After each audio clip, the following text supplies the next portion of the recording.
नमस्कार दोस्तों, आज हम आपको लेकर चल रहे हैं एक ऐसे आध्यात्मिक स्थल की यात्रा पर जहां भक्ति, दर्शन और सेवा तीनों का अद्भुत संगम देखने को मिलता है। कृपालु धाम मानगढ़, उत्तर प्रदेश के प्रतापगढ़ जिले में स्थित यहाँ का वातावरण, मंदिर की भव्यता और आध्यात्मिक ऊर्जा सब कुछ आपको एक नई अनुभूति देगा। ये धाम स्थित है उत्तर प्रदेश के कुंडा तहसील के मानगढ़ गांव में। ये स्थान जगत गुरु श्री कृपालु जी महाराज का जन्मस्थल है, जिन्हें भारत के इतिहास में 5वें मूल जगत गुरु के रूप में मान्यता प्राप्त है।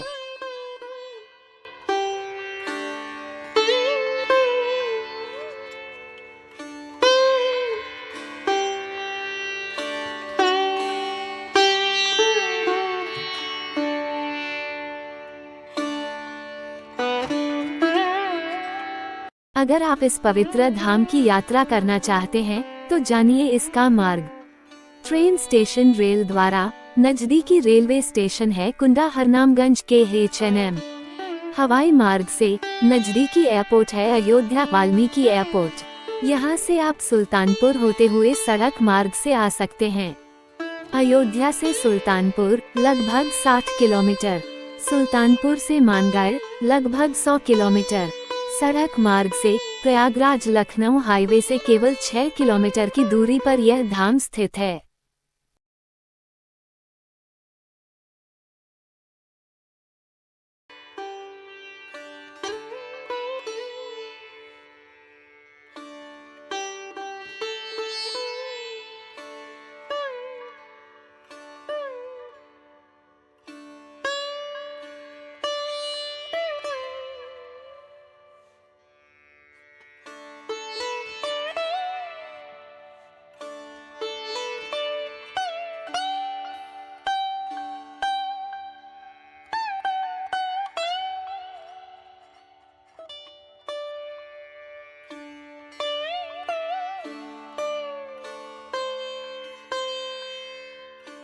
ये सीन तब की है जब श्री कृष्ण भगवान महाभारत युद्ध के दौरान युद्ध भूमि में अर्जुन का सारथी बनकर रथ पर सवार होकर जाते हैं, किंतु अपने सामने अपने भाई बंधुओं को देखकर अर्जुन युद्ध करने से इनकार कर देते हैं और तब कृष्ण भगवान उन्हें उपदेश देते हैं, हे पार्थ, तेरा यह विषाद तेरे क्षत्रिय धर्म के विरुद्ध है। ये कायरता तुझे शोभा नहीं देती। उठ, युद्ध के लिए तैयार हो। हे अर्जुन, तू आत्मा है, ये शरीर नश्वर है। जिसका जन्म हुआ है उसकी मृत्यु निश्चित है। धर्म के लिए युद्ध करना तेरा कर्तव्य है।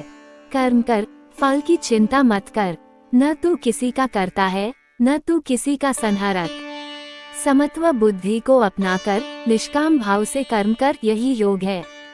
जब तू मोह से ऊपर उठेगा तब तुझे सच्चा ज्ञान मिलेगा, और जब तू पूरी तरह मेरी शरण में आ जाएगा तब मैं तुझे समस्त पापों से मुक्त कर दूंगा।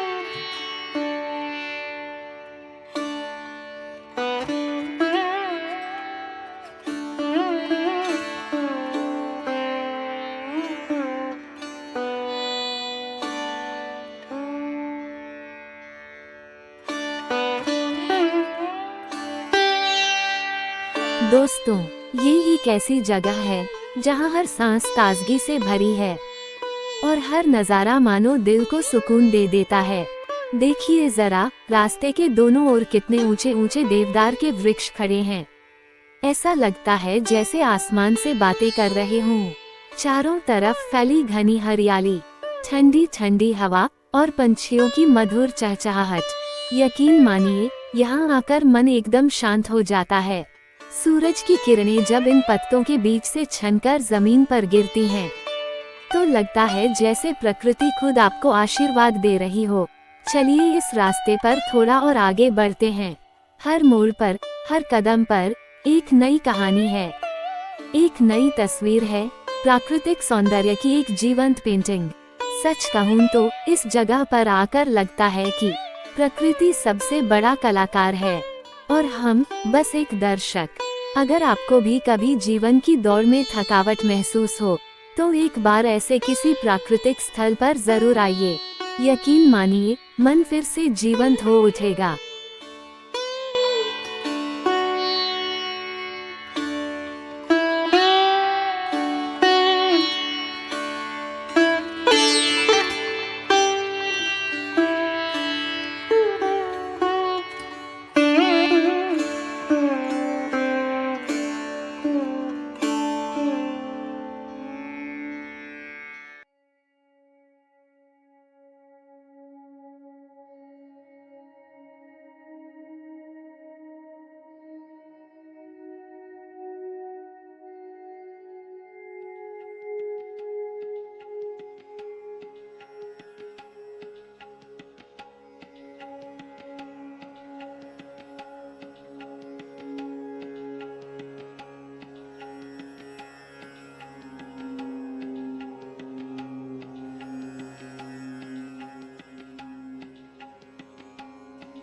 कृपालु धाम मंदिर अर्थात भक्ति मंदिर मनगढ़ की स्थापत्य कला एक विलक्षण और आध्यात्मिक सौंदर्य का अद्भुत संगम है।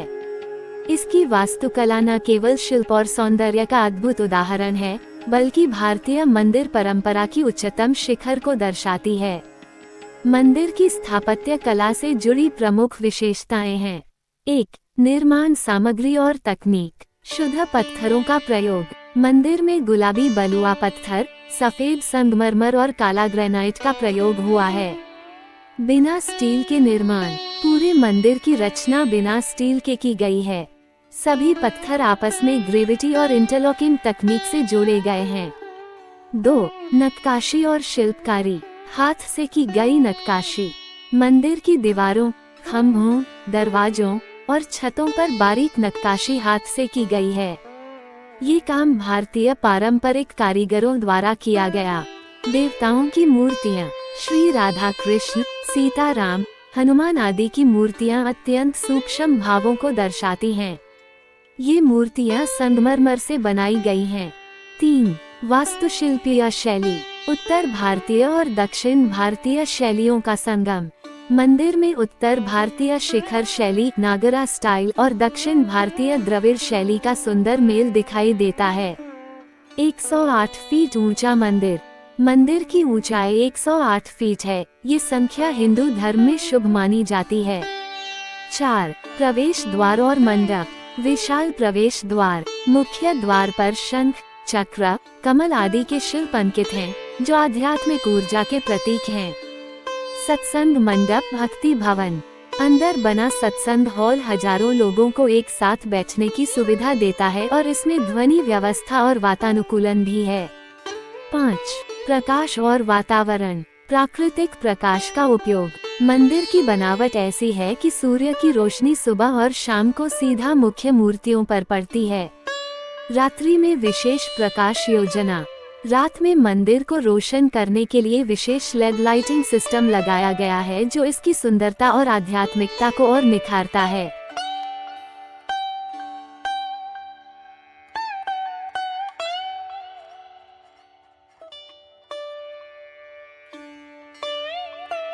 जैसा कि आप यहाँ देख सकते हैं इन गौमाता की मूर्तियों को, ऐसा लगता है मानो भगवान कृष्ण इनके साथ सचमुच विचरण कर रहे हैं। एकदम जीवंत, अनुपम, अविश्वसनीय। राधे राधे।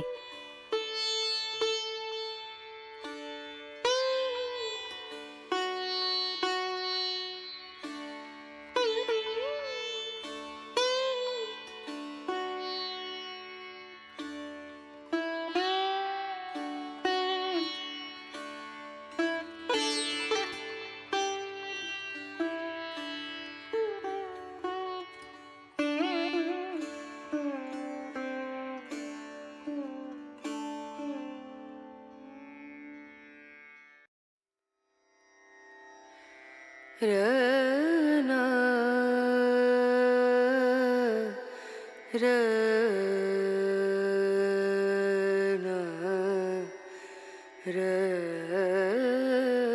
नु रे ना रे रा ना रा ना नजरिया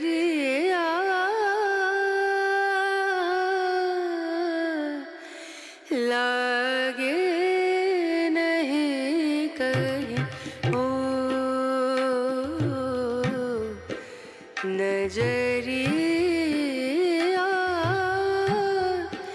लागे नहीं कहीं नजरिया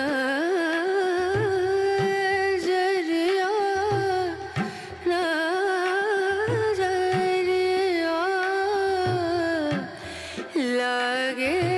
नहीं कहीं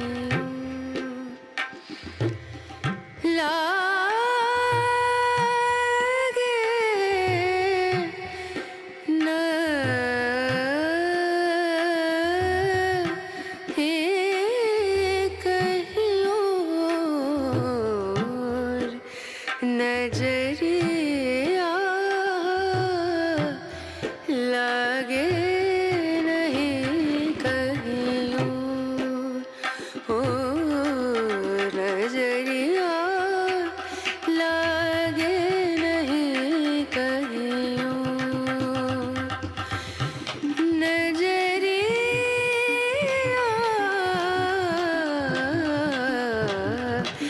लागे नहीं कहीं और लागे नहीं कहीं और लागे नहीं कहीं और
दोस्तों, ये है भक्ति धाम मंदिर। 108 मीटर ऊंचा यह मंदिर न केवल भक्ति का केंद्र है, बल्कि स्थापत्य कला का भी अद्भुत उदाहरण है। ग्रेनाइट पिलर्स, गुलाबी बलुआ पत्थर और हाथ की नक्काशी इसे खास बनाते हैं। इस मंदिर की नींव 26 अक्टूबर 1996 को स्वयं कृपालू जी महाराज ने रखी थी और 2005 में इसका उद्घाटन भी उन्होंने ही किया। कृपालू जी महाराज का दर्शन जगत गुरु कृपालू भक्ति योग तत्व दर्शन ये सिखाता है कि आत्मा का परम लक्ष्य शाश्वत दिव्य आनंद है, जो केवल ईश्वर में मिलता है, भौतिक संसार में नहीं। यह आनंद प्राप्त होता है पूर्ण शरणागति और प्रेमपूर्ण भक्ति से। यह जगत गुरु कृपालू परिषद द्वारा निःशुल्क चिकित्सा शिविर, भोजन वितरण और शिक्षा कार्यक्रम चलाए जाते हैं। ये धाम समाज सेवा और अध्यात्म का संगम है। श्री महाराज जी ने हजारों भजन और कीर्तन की रचना की। उनकी प्रसिद्ध रचनाओं में शामिल हैं प्रेम रस मदिरा 1008 भक्ति गीत, प्रेम रस सिद्धांत दर्शन ग्रंथ, ब्रज रस मधुरी, युगल शतक, राधा गोविंद गीत आदि। कृपालु जी महाराज द्वारा स्थापित 3 प्रमुख मंदिर हैं। प्रेम मंदिर वृंदावन, भक्ति मंदिर मानगढ़, कीर्ति मंदिर बरसाना। ये दुनिया का पहला मंदिर है जो राधा रानी की मां कीर्ति मैया को समर्पित है। दोस्तों, यहाँ आने के बाद एक गहरी शांति और प्रेम का अनुभव होता है। हर दीवार, हर मूर्ति और हर भजन आपको ईश्वर के और करीब ले जाता है। अगर आप भक्ति और अध्यात्म में रुचि रखते हैं तो कृपालु धाम मानगढ़ जरूर आइए। ये सिर्फ एक यात्रा नहीं, एक आत्मिक अनुभव है।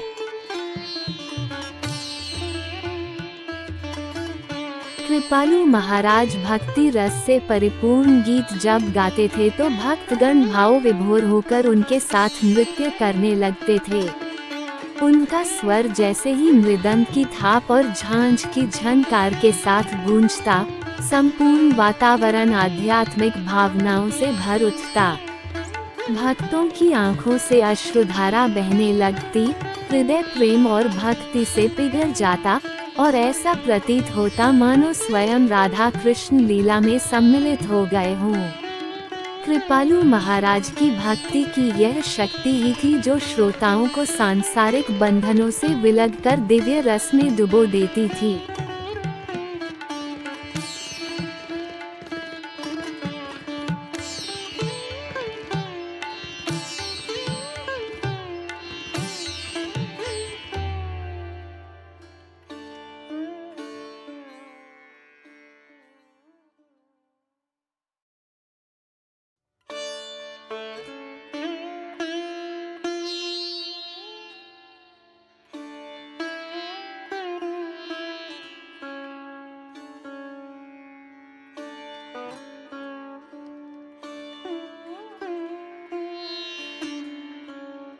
कृपालु महाराज के भक्ति धाम में ऐसे तमाम दृश्यों को मूर्तियों के माध्यम से दृष्टिगोचर किया गया है जो उनके जीवन, भक्ति, उपदेशों और राधा कृष्ण लीला से जुड़े प्रसंगों को जीवंत रूप में प्रस्तुत करते हैं।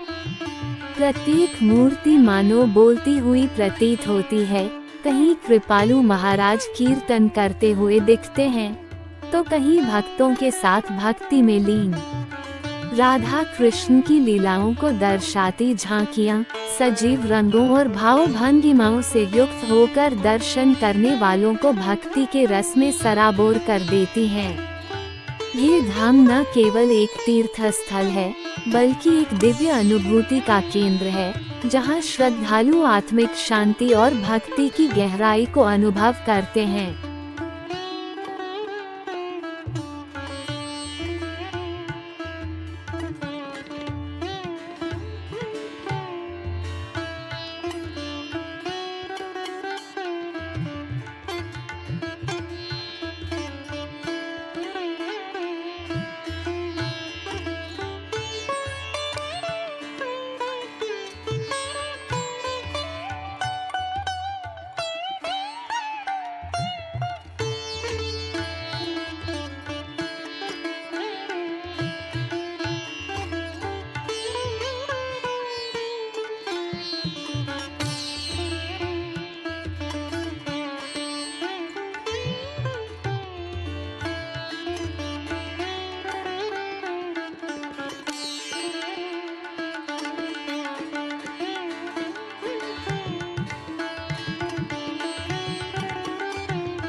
रना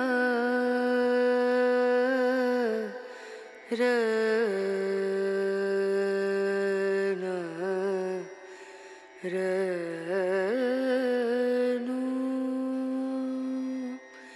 रे।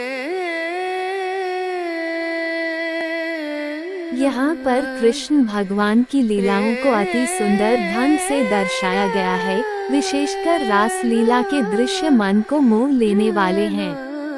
एक ओर बांसुरी बजाते हुए श्री कृष्ण और दूसरी ओर वृंदावन की गोपियां उनके चारों ओर भाव विभोर होकर नृत्य करती हुई दिखाई देती हैं।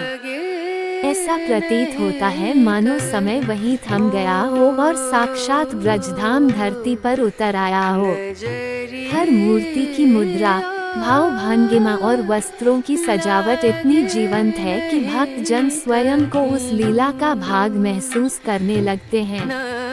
वृक्षों की छांव, यमुना तट की पृष्ठभूमि और अलौकिक प्रकाश से सजी रास लीला की झांकी दर्शकों को भक्ति और आनंद के सागर में डुबो देती है।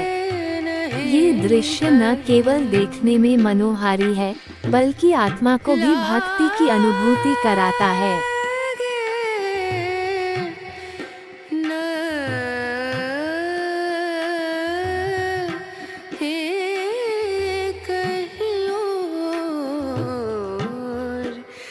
नजरिया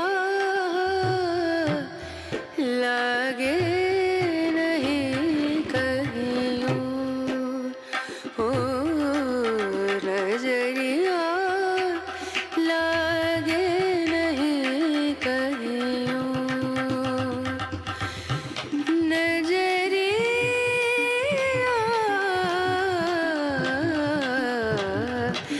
लागे लागे नहीं कहीं लागे नहीं कहीं ओ।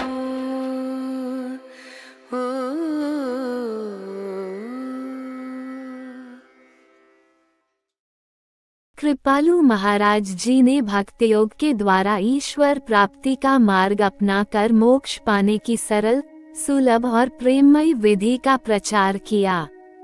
उनका मानना था कि कलियुग में केवल निष्काम, निष्कपट और निरंतर भक्ति के माध्यम से ही जीव ईश्वर को प्राप्त कर सकता है।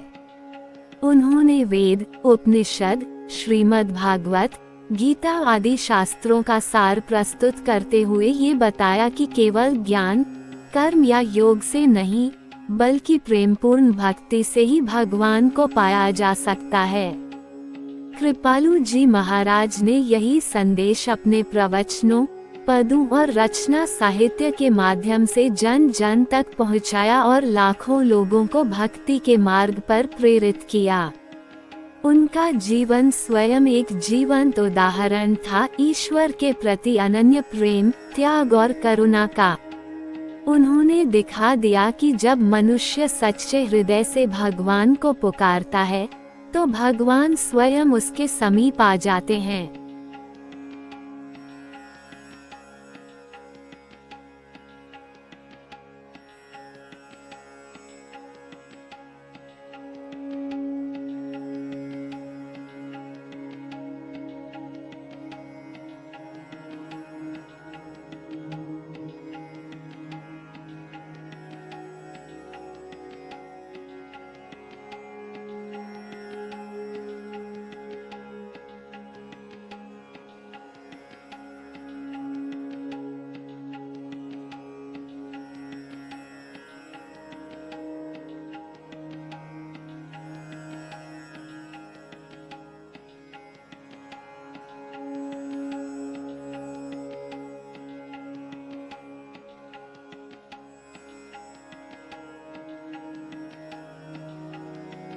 सांकाल जब प्रकाश युक्त मंदिर को हम देखते हैं तो मानो लगता है कि हम किसी और ही दुनिया में आ गए हों। स्वर्णिम रोशनी में नहाया हुआ पूरा भक्ति धाम दिव्यता से चमक उठता है। मंदिर की भव्य संरचना, कलात्मक गुंबद और झिलमिलाती रोशनी जब एक साथ दीप्तिमान होती है, तो ऐसा प्रतीत होता है जैसे स्वर्ग धरती पर उतर आया हो। चारों ओर गूंजती कीर्तन की मधुर ध्वनि, शीतल हवा में बसी फूलों की खुशबू और भक्तों की शांत भाव भरी उपस्थिति वातावरण को और भी आध्यात्मिक बना देती है। उस क्षण में मन स्थिर हो जाता है, सांसारिक चिंताएं विलीन हो जाती हैं और आत्मा केवल प्रभु की अनुभूति में खो जाती है। भक्ति धाम का ये दृश्य जीवन भर के लिए हृदय में बस जाने वाला होता है।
यहाँ पर भगवान राम का संपूर्ण परिवार एक साथ है, जो भक्तों को आदर्श परिवार और धर्म की मर्यादा का संदेश देता है। श्री राम, माता सीता, लक्ष्मण, भरत, शत्रुघ्न और भक्त हनुमान सभी एक ही स्थान पर विराजमान हैं और उनकी मूर्तियां इतनी भावपूर्ण हैं कि दर्शन करते ही हृदय में भक्ति और श्रद्धा उमड़ पड़ती है। ये दृश्य न केवल दिव्य है, बल्कि यह पारिवारिक एकता, त्याग, सेवा और कर्तव्य परायणता का जीवंत उदाहरण भी प्रस्तुत करता है। भक्त जब इस दृश्य को देखते हैं तो उन्हें त्रेतायुग की वह दिव्य अनुभूति होती है जहां रामराज्य की मर्यादा, प्रेम और आदर्श जीवंत हो उठते हैं। संपूर्ण वातावरण में शांति, स्नेह और धर्म की अनुभूति सहज ही हो जाती है।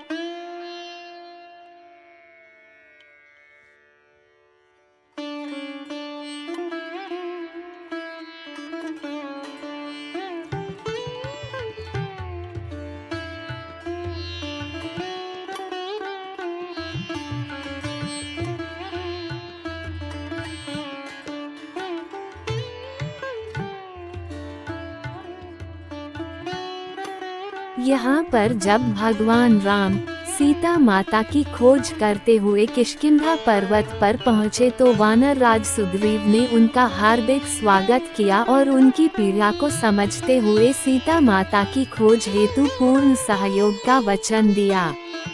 उन्होंने प्रभु श्री राम से मित्रता स्थापित की और फिर सीता माता की खोज के लिए एक संगठित योजना रणनीति बनानी आरंभ की। सुग्रीव ने अपने विश्वसनीय सेनापति हनुमान जी को श्री राम की सेवा में भेजा, जिन्होंने आगे चलकर सीता माता की खोज में अत्यंत महत्वपूर्ण भूमिका निभाई। उन्होंने पूरे वानर दल को चारों दिशाओं में भेजा और दक्ष दिशा में हनुमान, जामवंत, अंगद आदि को विशेष रूप से भेजा गया। ये दृश्य न केवल मित्रता और सहयोग का प्रतीक है, बल्कि ये दर्शाता है कि जब कोई कार्य धर्म के लिए होता है तो संपूर्ण प्रकृति और सच्चे साथी उसका साथ देने को तत्पर हो जाते हैं। किष्किंधा पर्वत पर श्री राम और सुग्रीव की यह भेंट श्री रामायण का एक महत्वपूर्ण मोड़ है, जिसने रावण से युद्ध की पृष्ठभूमि तैयार की।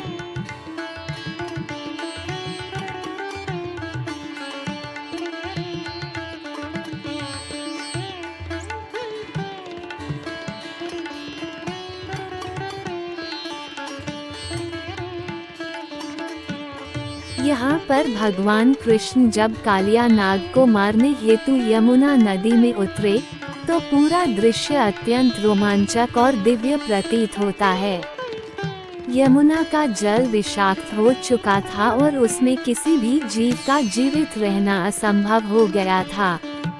तभी बालक स्वरूप में भगवान श्री कृष्ण बिना किसी भय के सीधे जल में कूद पड़े और कालिया नाग से भिड़ गए। कालिया नाग ने श्री कृष्ण को अपनी विशाल कुंडलियों में जकड़ लिया, लेकिन श्री कृष्ण ने खेल खेल में ही उसे पराजित कर दिया। उन्होंने कालिया के फन पर चढ़कर नृत्य किया और उनकी पदस्पर्श से कालिया का अहंकार चूर चूर हो गया। ये दृश्य जब भक्त मूर्ति या झांकी के रूप में यहाँ देखते हैं तो रोमांच और भक्ति से अभिभूत हो जाते हैं। ये लीला दर्शाती है कि भगवान अपने भक्तों की रक्षा के लिए किसी भी संकट से निडर होकर टकराते हैं और अधर्म व अहंकार का विनाश करते हैं। यहीं से यमुना का जल शुद्ध हुआ और वृंदावन वासियों को भयमुक्त जीवन मिला।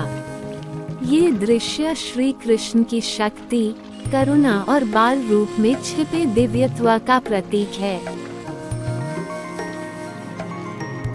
जब भगवान श्री कृष्ण ने देखा कि यमुना नदी का जल विष से काला पड़ गया है और पशु पक्षी, वृक्ष, यहाँ तक कि मनुष्य भी उसकी दुर्गंध से प्रभावित हो रहे हैं, तो उन्होंने उस संकट को समाप्त करने का संकल्प लिया। छोटे बालक के रूप में उन्होंने यमुना नदी में छलांग लगाई। ये दर्शाता है कि भगवान अपने भक्तों की रक्षा के लिए उम्र, स्थिति या शक्ति की परवाह नहीं करते। कालिया नाग एक घमंडी और क्रूर नाग था, जो गरुड़ से भय के कारण यमुना में आकर छिपा था। उसने नदी को विषाक्त कर दिया था, जो एक गहरा प्रतीक है, जैसे अहंकार और बुरे विचार हमारे जीवन में विष घोल देते हैं। जब श्री कृष्ण ने उसके फनों पर नृत्य करना शुरू किया तो वह दृश्य अत्यंत विलक्षण बन गया। भगवान के चरणों की छाप से कालिया का हृदय परिवर्तन हुआ और यही संदेश है कि जब प्रभु का स्पर्श होता है तो सबसे कठोर हृदय भी पिघल जाता है। इस लीला के मुख्य संदेश धैर्य और साहस। बालक रूप में भी श्री कृष्ण ने विषैले नाग से निर्भय होकर युद्ध किया। अहंकार का विनाश। कालिया नाग अहंकार का प्रतीक है, जिसे श्री कृष्ण ने प्रेम और शक्ति से हराया। शुद्धिकरण। यमुना के जल का शुद्ध होना इस बात का संकेत है कि जब ईश्वर किसी स्थान पर आते हैं तो वहाँ की नकारात्मक ऊर्जा समाप्त हो जाती है। भक्तों की रक्षा। वृंदावन वासियों के लिए ये लीला ईश्वर की करुणा और रक्षा की मिसाल बन गई। सांस्कृतिक प्रभाव। भारत में कई स्थानों पर कालिया मर्दन लीला का मंचन किया जाता है, विशेषकर जन्माष्टमी के समय। ये प्रसंग चित्रकला, मूर्तिकला और मंदिर की झांकियों में बार बार दिखाया जाता है, क्योंकि यह ईश्वर की लीला में शक्ति का जीवंत प्रतीक है। भक्ति धाम या कृपालु धाम जैसे स्थलों में ये दृश्य इतने मनोहारी रूप में प्रस्तुत किया गया है कि दर्शक स्वयं को उस समय और स्थान का साक्षी अनुभव करते हैं।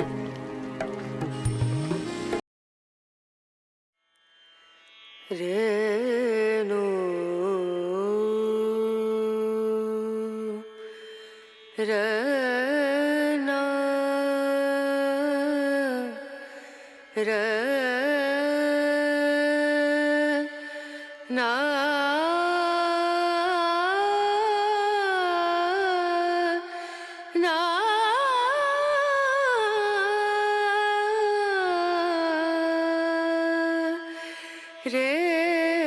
कृपालु महाराज की उपलब्धियों को गिनाना वास्तव में असंभव है, क्योंकि जो उन्होंने समाज, अध्यात्म और मानवता के लिए किया, वह शब्दों में नहीं समाया जा सकता।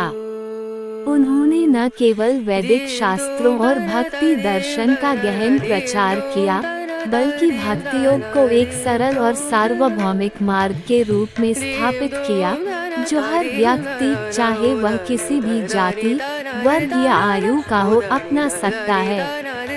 उन्होंने अनेकों ग्रंथों की रचना की, जिनमें प्रेम रस मदिरा, भक्ति शतक, राधा गोविंद गीत, रसिक संतों के सत्संग आदि ने लाखों लोगों को प्रभु प्रेम में डुबो दिया। उन्होंने अपने प्रवचनों, पदों और कीर्तन के माध्यम से जन जन को ये सिखाया कि भगवान को पाने के लिए विद्वान या सन्यासी होना आवश्यक नहीं, एक निष्कलंक हृदय और सच्ची भक्ति ही पर्याप्त है। कृपालु जी महाराज ने जगत गुरु की उपाधि प्राप्त कर केवल भारत में नहीं, बल्कि विदेशों में भी सनातन धर्म और भक्ति मार्ग का प्रचार किया। उन्होंने अनेक भव्य धामों की स्थापना की, जैसे भक्ति धाम मंगर, प्रेम मंदिर, वृंदावन प्रेम भवन, कृष्ण भवन, जो आज भक्ति, सेवा और संस्कृति के जीवंत केंद्र बन चुके हैं। कृपालु महाराज कोई साधारण संत नहीं, बल्कि युग पुरुष थे, जिन्होंने भक्ति को घर घर तक पहुंचाया और असंख्य हृदयों को ईश्वर से जोड़ दिया। साथ ही उन्होंने नारी शिक्षा, निर्धनों की सेवा और चिकित्सा जैसे क्षेत्रों में भी अद्वितीय योगदान दिया। उनके द्वारा स्थापित जगत गुरु कृपालु परिषद के माध्यम से आज भी लाखों लोग लाभान्वित हो रहे हैं।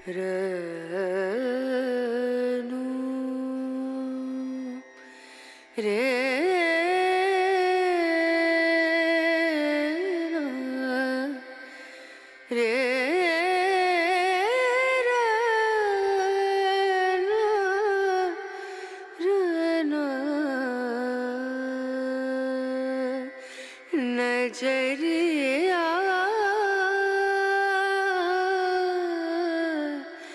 लागे नहीं कहीं, ओ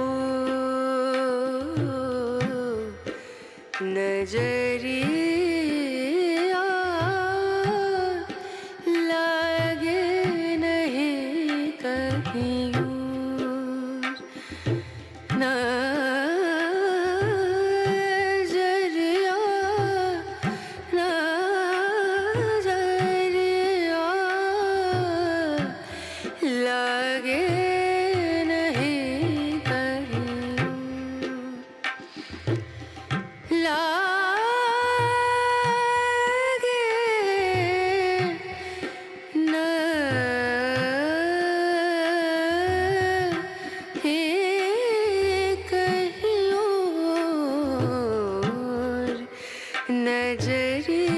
कृपालु धाम मंगल की यह यात्रा, जो आप सब ने हमारे माध्यम से की, उसके लिए हम आप सभी के हृदय से आभारी हैं। आशा है कि यह वीडियो आपको न केवल पसंद आया होगा, बल्कि इससे आपको भक्ति, शांति और आध्यात्मिक ऊर्जा की अनुभूति भी हुई होगी। यदि यह यात्रा आपके हृदय को छू गई हो, तो कृपया इस वीडियो को लाइक, शेयर और सब्सक्राइब करना न भूलें, ताकि ऐसी और भी प्रेरणादायक यात्राएं हम आपके लिए लाते रहें। धन्यवाद। जय श्री राधे, जय श्री कृष्ण।